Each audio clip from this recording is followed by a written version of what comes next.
na bandeko boponi GCAM télévision pour na partager basango ya République démocratique du Congo.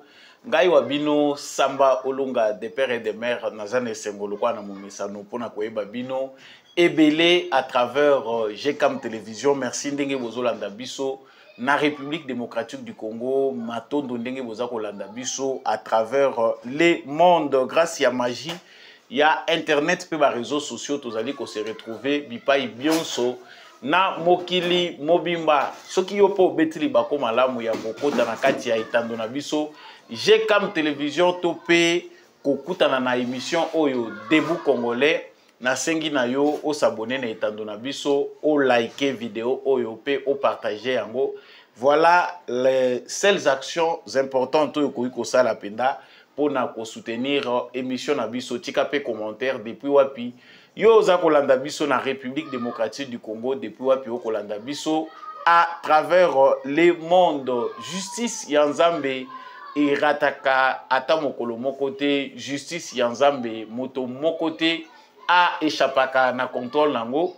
Eli koloba que mabe topé malamu to salaka ezalaka na lifuti na yango. Nous ne récoltons que ce que nous avons semé.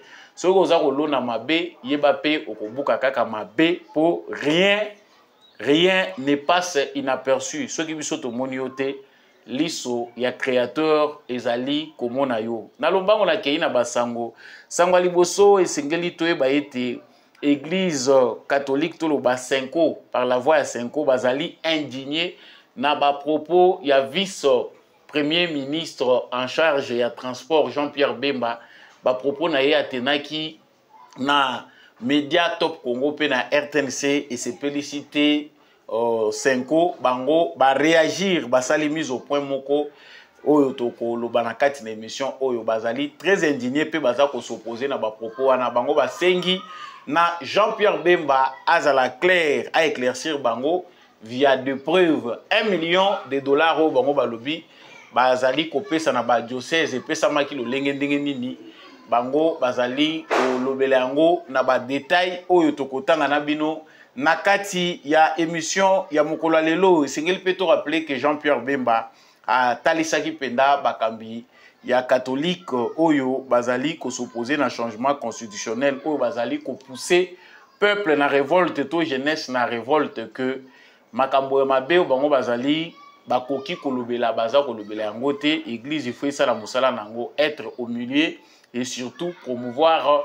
la paix. Nous y reviendrons tout de suite pour nako lobela penda sango et na sango mususu to lobela na kati actualité na biso ezali na Bruxelles et pa wapi Martin Fayulu atenaki conférence de presse na ye devant ba congolais pe ba belge mususu bazalaki wana pour na ko assister na conférence de presse na ye ya zangisité kotanga tope kolobela mingi Félix Tshisekedi oyo azali ko qualifié de anti-patriote. Félix Tshisekedi a teki mboka na Kagame. Félix Tshisekedi veut demeurer au pouvoir et c'est la seule raison pour laquelle il veut changer la constitution.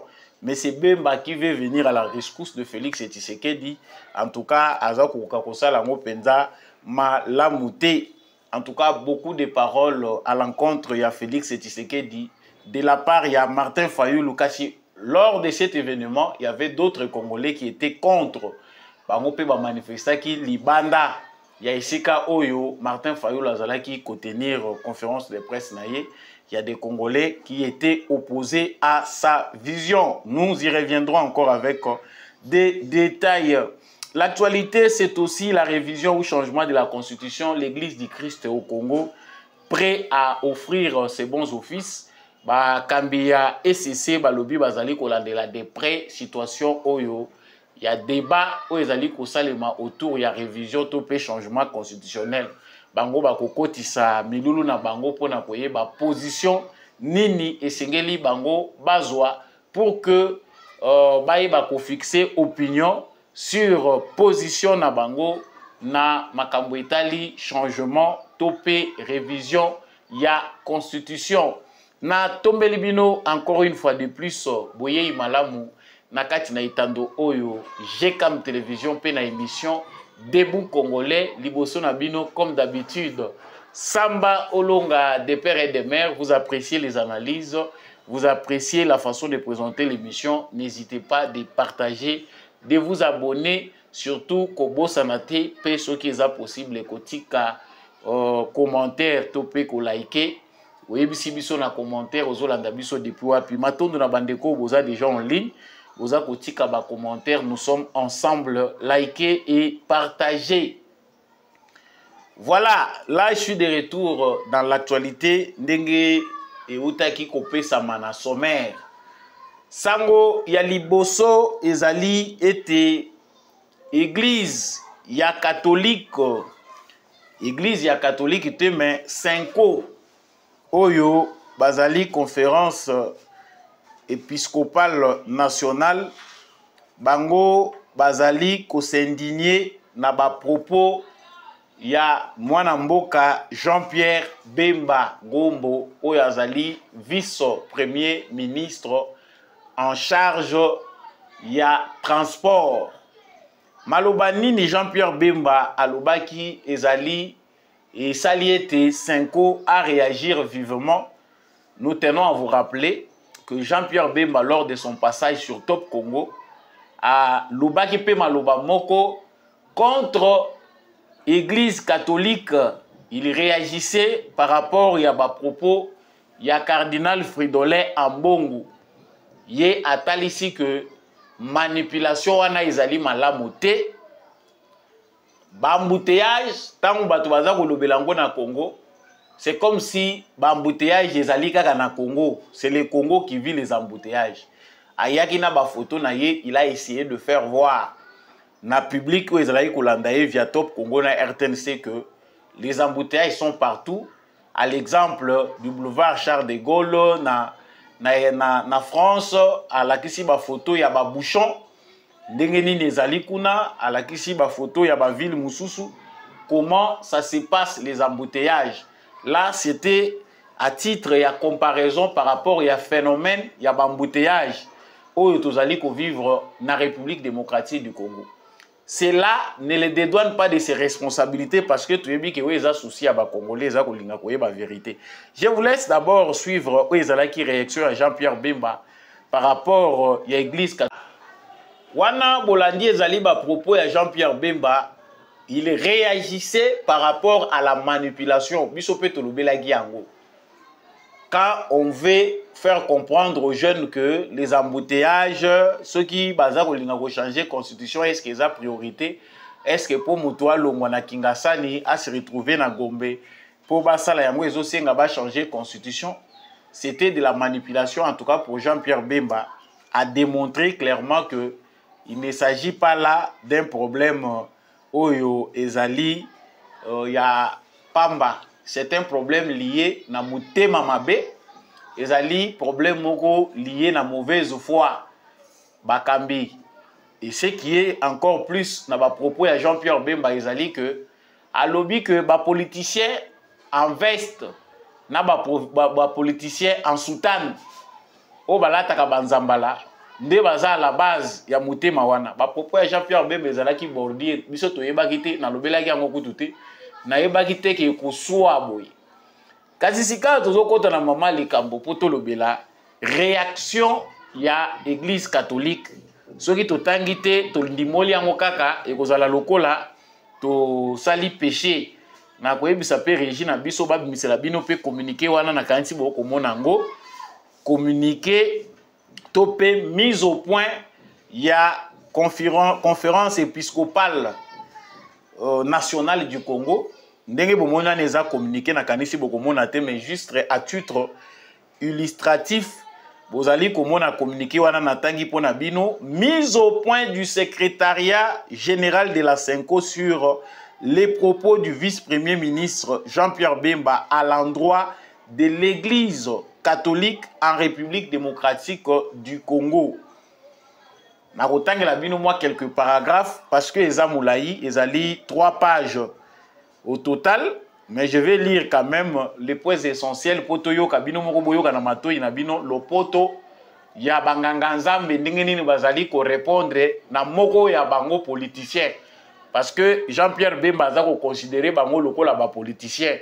Différence ezali kaka ya ilateli, bao balataka ba veste, bao mususu balataka soutane. Donc désormais, selon l'appréhension, la compréhension, na biso na makambo Jean-Pierre Bemba yebisi biso, to yebike ba politicien ya soutane pe bazalaka. Point 1 et lobby, le secrétariat général de la Senko a suivi avec stupéfaction le propos ahurissant, discourtois et menaçant d'un ton martial du vice-premier ministre Jean-Pierre Bemba à l'endroit de l'Église catholique dans son interview à la radio Top Congo, ce mardi 4 décembre 2024. Sans nous en cacher, ces propos belliqueux et truffés de contre-vérités nous ont paru peu honorables pour un homme d'État de son rang. Nous trouvons particulièrement indécent de parler des politiciens en robe. Hey, déjà, na point 1, na introduction na bango, basango ba trouvé que ezali indécent. Indécent, c'est ezali na maloba ya Bemba. Alobi koloba que politicien en robe. Hey, paragraphe oyo est révélateur parce que c'est les paragraphes qui opposent la Senko à Jean-Pierre Bemba. Il ne pouvait pas dire ça. Akoka qui jamais koloba que politicien en robe. Bango balataka basutali na bango to benga ba robe. Bango bayoki kanda bayoki pasi. Ya koyoka que Jean-Pierre Bemba aza koloba ba politicien en robe. Il y a l'indécence dans ses propos par rapport il y a compréhension, il y a bakambi, il y a Senko. Tozonga ngo sima poto ilistrango malamu. Balobina, deuxième point, pour rappel, parlant de l'Église catholique, le ministre des Transports et Voies de Communication a commencé par affirmer que le président de la République a accordé à chacun des 47 diocèses de la République démocratique du Congo la faveur de bénéficier d'un montant de 1 million de dollars pour la construction des œuvres caritatives et de développement. Une première dans l'histoire de notre pays, s'est-il exclamé. Ensuite, il s'est interrogé si les ouvrages financés ont été réellement réalisés, insinuant par le fait même que les fonds octroyés pourraient avoir pris une autre destination. Nous comprenons bien l'ironie cachée derrière une interrogation apparemment innocente. Wana, ce qui te résumé paragraphe Oyo, ezali maloba o Jean-Pierre Bemba talisaki que pour la première fois dans l'histoire Yamboka, président de la République sur son initiative andimi ko financer ba diocèse ya église Ngomba catholique o ezali au total 48 mais 47 ont accepté ba financer bango na 1 million de dollars. C'était les propos de Jean-Pierre Bemba oyo bango bazwaka par diocèse pour na ko construction en faveur pour y bénéficier de la construction, il y a des œuvres caritatives et de développement. Bon, on a pas ça bango ezali pour y profiter de développement parce que l'Église catholique a une infrastructure. Ah, toujours rappeler dans notre côté commentaire, une analyse que bah école et belé Église catholique na ville à Kinshasa ezali amputé état. Soko tamboli na ville à Kinshasa au mona ba école et belé sundwami ba mai ezokota na ba école. Ba école ebeli église catholique ezali li sous-souté na possibilité ya koyamba bana classe alors que etangisa bato ebeli ya minene na mboka lelo eza abandonné na triste sort na kozonga na yango. Balobi, nous déplorons cette sortie médiatique émayée d'allusions, d'attaques et de procès d'intention contre l'église catholique de la République démocratique du Congo. Nous sommes affligés de constater que monsieur Bemba ne maîtrise pas les dossiers des projets financés par les trésors publics à la demande du chef de l'État au nom de la sagesse élémentaire. Il aurait intérêt à s'informer davantage avant de prendre publiquement la parole. Donc, wana baza kote ya papa Bemba, yebaka sagesse, soko lingo loba na public, il faut na nous tourner langue na yo plusieurs fois. Et ça est belé à moyen kotanga nyonso te, mais dans les paragraphes qui suivent, bande konabiso ya Senko ba meki kotalisa que mbongo oyo bango bazui par des tranches. Tranche à liboso 300 000 $ et pesamaki na 2022 na 2023 ba pesaki pe 300 000 mususu, ce qui a fait 600 000. Nanu bazwa montant wana te. Ça dit bango nanu bakokisa 1 million tendenge ezalaki na projet ya président de la République. Donc le rôle nanu ekoka 1 million te. Bazwa déjà ba tranche na ba diocèse union so wana bazwa 300 000, ce qui fait au total 600 000. Donc 1 million Jean-Pierre Bemba à lobby sans être informé. Il n'a pas été informé. Bango nanu bazwi montant wana te. Yango bango ba telemeli. Loko la zana ba preuve parce que ba yoki pasi ndenge Jean-Pierre Bemba na koloba na ya lobi ke to yebite soki mbongo ango pe ba pesa bango eza bien géré. Bango ba lobi baza prêt ba fongoli ba porte na bango pour que l'IGF aille contrôler voir si réellement mbongo ndenge Jean-Pierre Bemba zoloba ezalaki détourné. Bango déjà au départ ba bangaki ba lobaki que ba yebisaki ba diocèse que mutu nyonso a ko détourner mbongo. À cause de la seule responsable, ils seront seuls face à la justice. Et ce qui est étonnant ici, c'est que ville ya Kinshasa, archidiocèse ya Kinshasa, et boya na Ozwambongo. Mais quand on a zotala ba état ba école, au moins na quartier on azali à 1000, je ne sais pas 1000 mètres ou 1 kilomètre, il y a des écoles abandonnées, je préfère taire les noms. Des écoles où ils ont au côté ba école et vieillir. Ils ont la possibilité ya koyambate ndenge bandaye koyambaba na classe liboso. Pourquoi l'archidiocèse de Kinshasa, où ils sont dirigés par Fridolin Ambongo, et Boya Mbongo, il y a président de la République, alors qu'il y a des écoles dans la ville, des écoles catholiques dans la ville de Kinshasa, bah école où ils sont conventionnés, ils allient n'a pas si, pas pour les lots l'église catholique, bah école catholique moussou ils ont pas banté, bah école catholique moussou ils ont pas bâtiment abandonné. Mais avec 100 000 $, 50 000 $, on peut réhabiliter certaines infrastructures. 100 000 au Kabolele na ba école ko sala. C'est que pour na cardinal a monaki yango mutambo. Soki mbongo yeye ba ko ya kolandela biso ti na centime parce que za mbongo ya l'état. Malamu toliaka o toliaka dans l'ombre oyo ba veyaka sur biso te. Là j'entre dans les analyses. Jean-Pierre Bemba lukeli biso makambo wa to yebi ke makambo ese silaki mais débat ya basango na ba politiciens ezongi les sous na scène.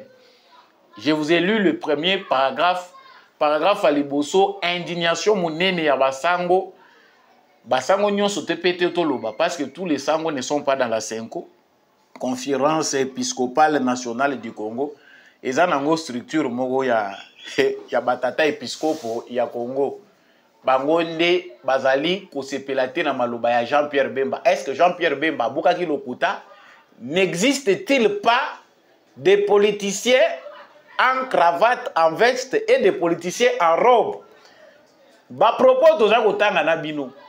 Nga pena na tangi toutes les pages, il y a lettres, il y a conférence épiscopale nationale du Congo. J'ai senti un ton politicien. Na yebite soki ngai na zana parti pris, mais c'est ce que moi j'ai senti. Dès le premier paragraphe, maloba ya nganga na nzambe na maloba ya politicien ezalaka ndenge moko te. Jean-Pierre Bemba, nous reconnaissons qu'il a été mbeli parce qu'il est politicien, il est trop direct et surtout na nature na yepe ya bangala ezalaka kaka tanta upe singa pe na zongisi après kanda pe ezalaka nango te to aussi la naka ndenge wana. Mais bango balobi ke ezali indécent de parler des politiciens en robe. Est-ce que Jean-Pierre Bemba tangaki senko te? Mais pourquoi vous vous êtes senti obligé de répondre na attaque oyo? Balobi pona bango Jean-Pierre Bemba azongela ko corriger maloba na ye. En tout cas, bango bazui opinion nationale en témoin que Jean-Pierre Bemba vienne démontrer aya kolakisa bango esika nini bango bayibaki mbongo to gestion eza mabe. Ils sont prêts à faire entrer dans leurs locaux l'IGF pour na contrôle. Bango balobi mbongo oyo bango basengaka ngote. C'est Félix Tshisekedi qui est revenu sur l'accord entre la République démocratique du Congo na Saint-Siège, accord cadre moko et reliaka, topé liaka, République démocratique du Congo na Saint-Siège. C'est sur base de cet accord que Félix Tshisekedi, voyant qu'aujourd'hui l'Église catholique a aussi des problèmes de financement, ndenge toyebaka basango akala bazaka lokoso te po mbongo ezaka na voix. basango lelo bakoma na souci ya kobota bakoma lelo na souci ya kozala na bana bamona bisengo ya mokili bakokaka lisusu te ko supporter ve ya chasteté bakoma na bana par-ci par-là bakota pe makambo ebele oyo eza kosenga ke lelo bazala pe na besoin ya kantuku bianza na souci ya koluka mbongo soki totali lelo état ya convention entre église catholique na l'état congolais état eza déplorable. C'est seulement parce que Félix Tshisekedi n'est pas quelqu'un de conflictuel. Mais ce qui est l'autre lobby, ba vanda, ba sala état généraux, y a ba convention oyo ezali entre l'état et les églises. Ba évaluer patrimoine ou ezali commun entre l'église et l'état. Tout ça c'est que mboke kopela moto. Ba sango ebele ba kokota marcha ba koloba. Pour l'état, ce qui penda koti na mozindo akobotela ba bien o nyonso. Tant que la état ya ba concession ba église catholique na ba concession to mona rozo tambola 1 km 2 km ozo mona kaka concession ya catholique ezalaka ba bien privé te ba sombaka yango pe na mbongo te l'état a concéda bango yango sur base d'une convention lokola bazali ko œuvrer pour le bien-être social et lokola ezali ba œuvre caritative bazali ko soutenir éducation bazali ko œuvrer pour bien-être social, bazape kokota na ba domaine ebele. C'est comme ça qu'il y a eu cette convention depuis l'époque coloniale. Tant que comme indépendant, tout a été ratifié. Statut ou ezali ko lié Église catholique na l'État congolais, ezali parce que l'Église catholique œuvre dans la philanthropie. Mais lelo soko tali yango basango lelo pe ko kabaye koma pe pasi basango bango moko bakoma ko luka pe ba cop na bango cop nini o sango ko sala pour que ememela yembongo ce qui a amené le chaos les diocèses bitumbezali na ba diocèse o nyonso basango baza ko welela ba responsabilité au koti na ba concession catholique au kuti si kaka concession moko wana na kombo soki nazwi kaka exemple na lobité eza bongo boya ko landa ngai Saint Raphaël mais au côté na kati okuti ba bien o eza ko appartenir na bato ya Mosengo oye kotoyo kaka na kati ya concession moko okuti ba bien o eza ko appartenir na bato ya Malula oye kotoyo okuti pe bato ya Itchau pe baza pe na kwena bango pe école na bango batonga toutes les concessions catholiques qui sont des biens conventionnés et comme les lots privatisés où va l'argent mais président Atali a monique non ba infrastructure oyo ba structure oyo et daki biso totangi malamu na bamboka na biso à un certain moment de l'histoire grâce aussi à l'église catholique toko kotika bango boyete c'est une œuvre de bonne volonté de bonne foi le lot toza ko apprendre que na ville à Kinshasa ba boya kimbongo donc ba monaki yango piège ce n'est plus l'église et comme politique ce ko boza ko s'indigner bolobi non ba benga bino ba politiciens en robe te. Quand vous tenez des propos comme ça, Yokana no qualificatif a suivi avec stupéfaction les propos ahurissants, discourtois, menaçants, d'un ton martial. Papa, biso toyebaka na kalage différence ezalaka entre nganga na nzambe na politicien.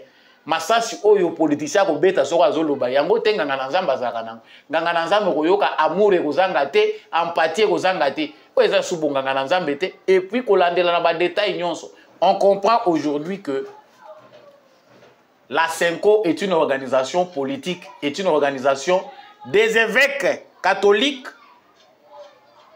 pour la suivi, les suivis français, les suivis, il y a politique. C'est-à-dire ceux qui politique, ils allaient dans le stade de biso to kozalawana poto landa de près parce qu'intérêt na biso ezali.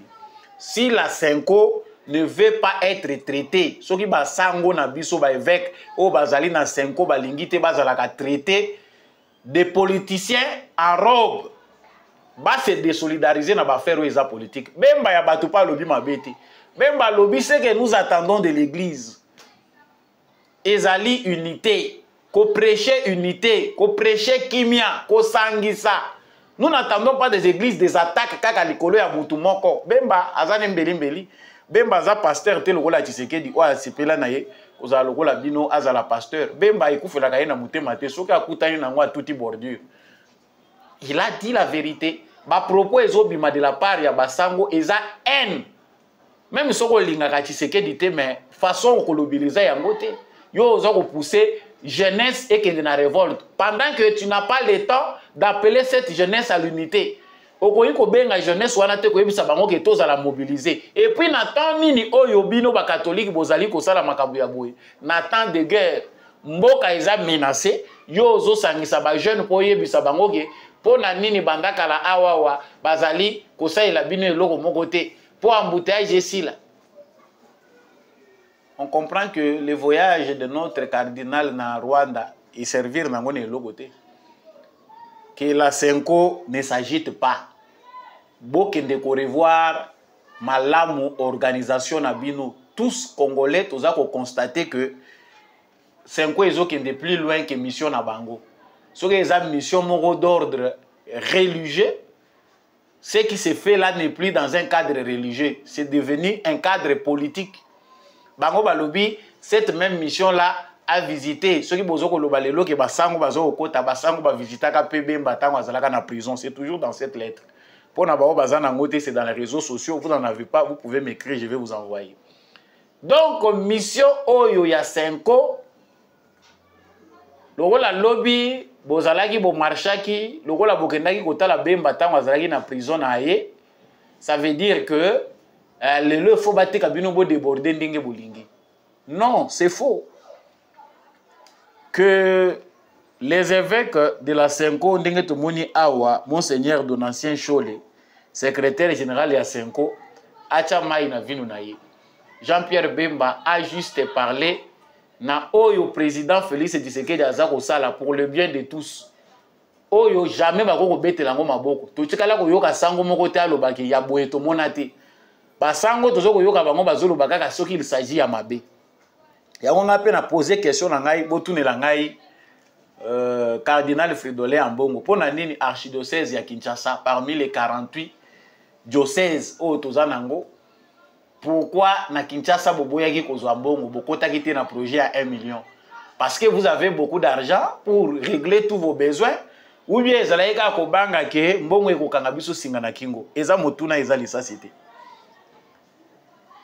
Sango ya mibale to kolobela na kati actualité na biso.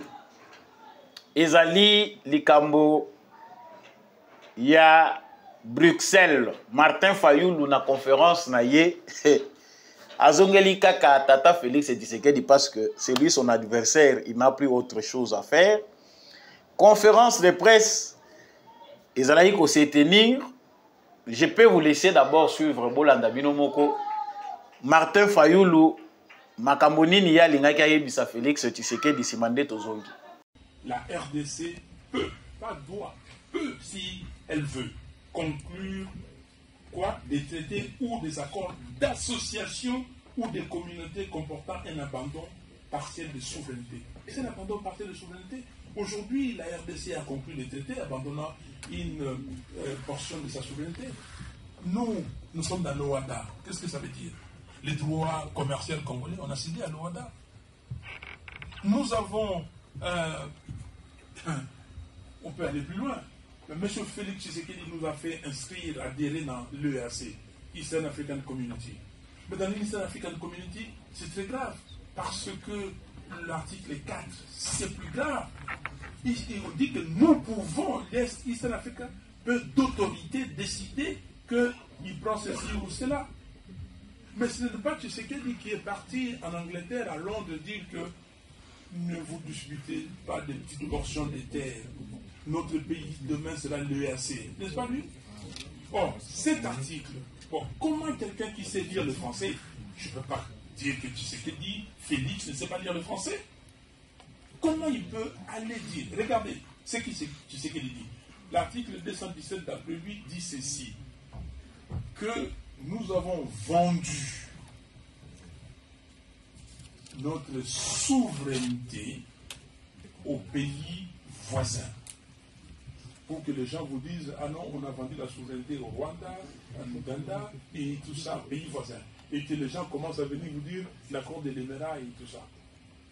Mais lui, quand il a signé des contrats avec l'Ouganda, quand il a signé des contrats avec Kagame, il pensait à quoi? Tu sais qu'il doit être traduit en justice. Tu sais qu'il doit être traduit en justice. Tu sais qu'il dit l'article 165 de la Constitution doit s'appliquer pour Tshisekedi.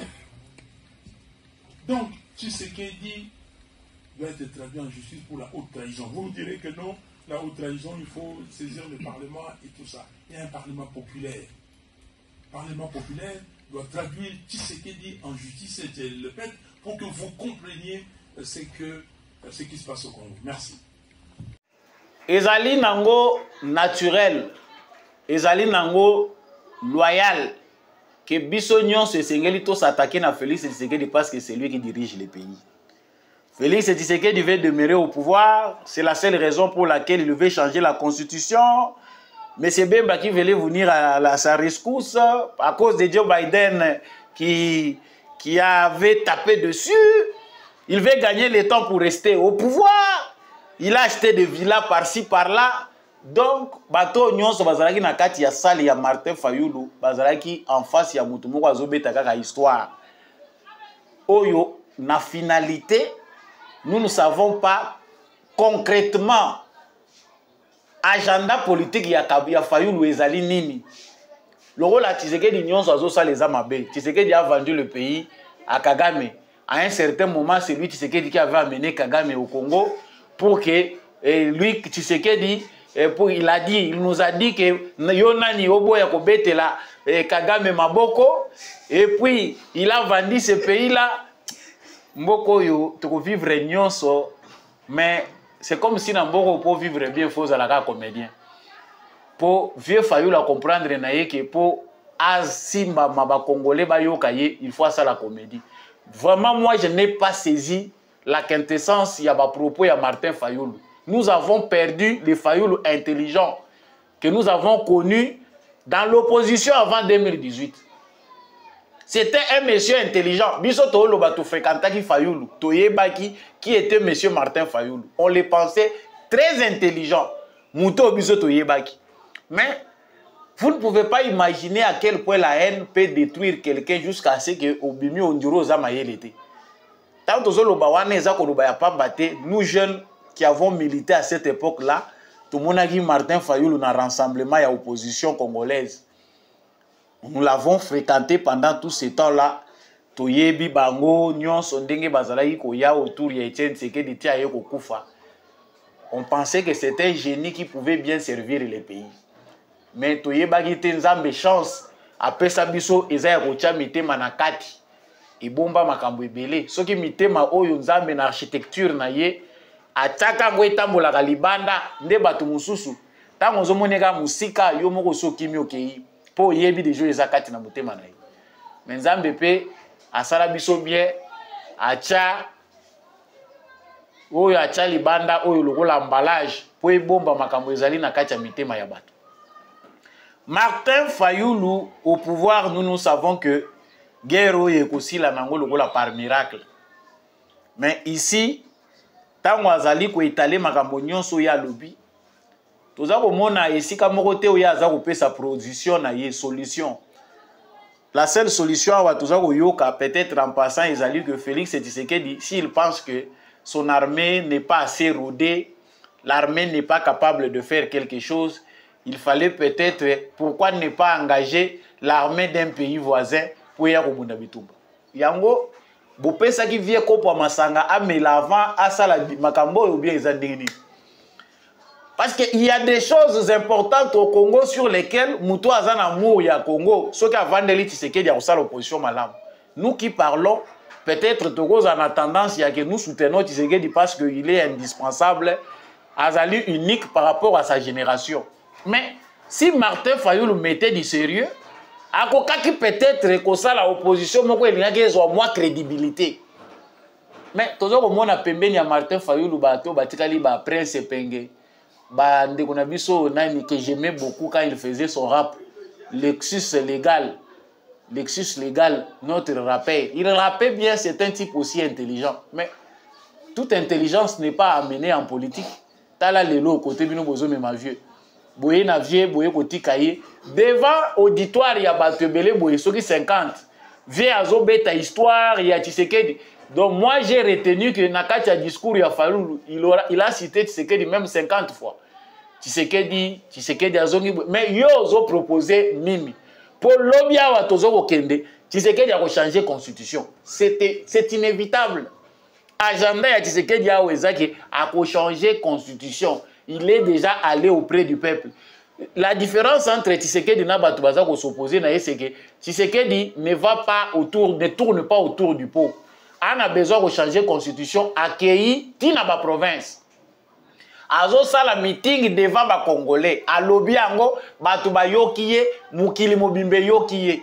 Mais quand l'opposition veut le faire, Fayulu wapi Libanda abimi Libanda a sali conférence de presse au sali tour du monde. Yo ozo kanisaki lelo politique ozo sala lelo ya okindi pa ba belge ko yebisa bango ke Tshisekedi ce n'est pas un bon patriote, c'est un anti-patriote, il a vendu le pays à Kagame. C'est ça qui fait de Fayulu un comédien. Parce que c'est possible que les Congolais Tshisekedi a vendu le pays à Kagame. Mais qu'est-ce qui rend Tshisekedi et Kagame ennemis? Pour la nuit, Tshisekedi n'a Kagame bazoyo kanati. C'est parce que Tshisekedi lui a vendu le pays. Comment peut-on prendre Martin Fayulu au sérieux dans le contexte yaboui? Au bandagi na yo moni popularité à Moyibi côté me marabatu et soukarabatu boy. Aujourd'hui, ceux qui ont fabriqué Martin Fayulu peuvent bien dormir. Via Azo Kendeka na kosila kaka boy. Azo Kendeka na kosila boy parce que je me demande na âge déjà Fayulu la commune ngoyo près de 70 ans, ceux qui peut 70 pour quitter. Na liro tozo kende boy déjà ça descend en enfer. Même à 2028 en tozo lobawana, qui peut faire confiance? Na versatilité à modèle oyo. Nana coupé sa confiance. Pourquoi il n'emploie pas son armée? Mais c'est Tshisekedi veut demeurer au pouvoir, c'est la raison pour laquelle il veut changer la constitution. Il peut à lobby qui a changé la constitution T, à l'égard de changer la constitution T pour attirer la pouvoir. Au moins c'est ce qu'il a dit. Même ceux qui politiciens bandi makayende wanate. Mais Tshisekedi a dit clairement que l'objectif ce n'est pas que Tshisekedi n'a attirer la pouvoir. Muto a royana simananga a ozala besoin ya ba bonne base. C'est pour la première fois qu'on a un pays qui pense, un président qui pense na successeur na ye. Ndenge na ko ya ko kutamboka. Lui n'a pas trouvé architecture moko topé structure moko solide. Si Tshisekedi avait hérité un pays à malamu na maboko ya Kabila, ndele loto zolo batritala makambo Kabila tikaki yo bebisaki. Kabila a hérité ce qu'il pouvait hériter de son père. Ndenge ye moko bomagi et Mouzé aussi est venu de sa manière ndenge héritaki par la force. Oya zwaki pa Mobutu. To kanisa yeke tangu ya koya avec l'illusion, il y a départ, il y a Mobutu que le pays pouvait aller mieux. Tu es bagité que ça descend en enfer. Comédie oyo, tozali komona na mboka na biso ezo kopesa biso pasi. Ba politiciens ya mboka oyo baza na besoin ya makambo ebele. Et c'est ici que le peuple congolais devait se pencher na makambo ya boye po to bandeni ko assainir classe politique to pe environnement politique na biso. On dirait il faut quelque part créer une institution et ce qui va bien institut supérieur il y a apprentissage il y a opposition kuna pe tozi ba prof na biso a civisme tozi bande kona biso baza ba compagnon Etienne Tshisekedi batangisaka opposition congolaise comment devenir un bon opposant. Je pense qu'il faut un manuel précis où ekoyi ko aider ba futur opposant ba yeba ndenge nini mboka opposition ya mboka ezalaka nazolo bango lokola maseki ba musu ba koseka bazomona ngo lokola théâtre mais ça théâtre était pour des pays comme les nôtres on sent que batu batangi mais baza lokola batangi te baza na besoin batangi saka bango les mêmes défis toza ko mona même na ba institution au moni muto akomi député il a été élu démocratiquement mais na mutu na yazo yeba nanu concrètement te rôle ya ye il faut jouer en tant que député. C'est presque la même chose na makambo tozo ko mona ya Martin Fayulu. Tozo ko sukisa awa na makambo bandeko ya SCC bazali ko loba, SCC pe alobi ya kotika la simate. To loba ke makambo nyonso eza ba cop. Bato bolandaka biso boyebi ke biso lolemo to ko bomba ngona poche te, to ko yebisaka bino ka vérité. Église catholique, SCC, tous ces groupes là association église de réveil, ceci, nous nous prononçons par rapport à la constitution. Ezali cop. Namboko aussi to yebi que batu basi bazu mauvaise culture, habitude ya mabe oyo Kabila tikeli biso oyo petikala ki na époque Mobutu ezali que il faut vendre sa voix. C'est-à-dire pour ceux qui na moni likambo eza malamu pona mboka, pour ngai na soutenir yango il faut baya ko corrompre nga. Moi qui ai vu la vérité, au lieu de soutenir la vérité, j'attends qu'on vienne me motiver pour na batu vérité ezanine. Voilà ce qui tue le Congo. Le CC est prêt à offrir ses bons offices. Balobi po na bango bazali kokota milulu na bango pe mikoleza koya po bango ba pe sa position na bango après consultation ya ba couche union sur la société. Bango pe baza ko consulter po ba ya ko pe sa bino position na bango. Non. Aidez-nous chers pasteurs, aidez-nous. Et c'est ce côté batu l'église. Au tei batu o ezamalam. Vous avez déjà fait votre part. On n'a pas besoin de conférences de presse. Il y a SCC pour la constitution. Est-ce que ça entre vraiment dans la logique des choses? Et ça, dans Makambo, autant aux autres salons, Jean-Pierre Bemba lobi bolobi ote, Jean-Pierre Bemba zako kosa. Soutani na veste, ezami loko mi balé keseni. Yo latin zambalo lobi ozanganga na nzambe. Ya yo il faut souka na église. Et qu'on souka te na ba conférence de presse, et qu'on souka te ok na ba visite et pas président de la République, même s'il peut vous recevoir au nom de l'unité, ayo kapé ou eza opinion na bino en tant que force moko ya société civile. Mais ce n'est pas propre chaque fois que tout le monde a kaka ba église na biso kokota. Si vous êtes à l'église au prêcher bato yebisi bango que ya malamu pona mboka na biso ezali bonne organisation. Et je pense que pona ngai oyebisi bango pe eza opinion na yo. Pona ngai na moni que changement ya constitution est à bonne voie. Il faut y en kaka au foot à journaliste au la conférence de presse pour lobby babenga yo kende na bureau. Tu sais que diabomeli batu kope belé la raison pour laquelle toza ko mona pe ke batu belé balingi été oyo balingi été na scène politique ba yebi que ils doivent se retrouver na ndenge ba mesana. Le changement que nous voulons nécessite un nettoyage. Il faut pena ko kombola. Et que il n'y a pas seulement que les politiciens. Ils appellent banganga nzambe oyo, ba église na bango après changement ya constitution ekoki pe kokufa e kangami. Na yebi ke makambo ya banganga nzambe to kota kana ba détail ebele te meto yebi ke ils appellent na ba faux pasteur na ba église ya mabe na Congo oyo soki mboko pende ezongi tout droit congolais za kozwa lipa na ye a se retrouver ba église ebele ko kangama. Chômage oyo ekomisi biso nyonso ba pasteur mutu muso azana intelligent ko servir mboka na entrepreneuriat ma se retrouver akomi pasteur na occasion kaka po esengeli a se retrouver pe na lolenge na ye. Éviter de tomber dans la manipulation. Émission ya mukola lelo ekomi na suka Samba Olonga des présentateurs nango nazalaka nesengwa koyeba ke bozalaka ebele pona ko landa biso na émission oyo. Merci à tous ceux qui nous ont suivis en direct de partout. Pour partager, en tout cas partager l'émission, likez, abonnez-vous si vous n'êtes pas abonné. Malobalanga nyon ces alaka qui to côté. On peut aussi commettre des erreurs. Ceux qui ont apprécié l'analyse nanga, likez, partagez. Ceux qui pour apprécier, nous restons congolais, on est ensemble. Congo et Kabwanate parce que tous les kanate na maloba. Tout ce kala la bomoko pe na bolingo. Matondo nande kombi à chaque wazaki na sima ya caméra pe na réalisation pour être émission comme la bino. Merci Mingi n'apôtre Gérard Kabeachovo. Merci na l'homme de la vérité des urnes, Jean-Louis Timbalanga.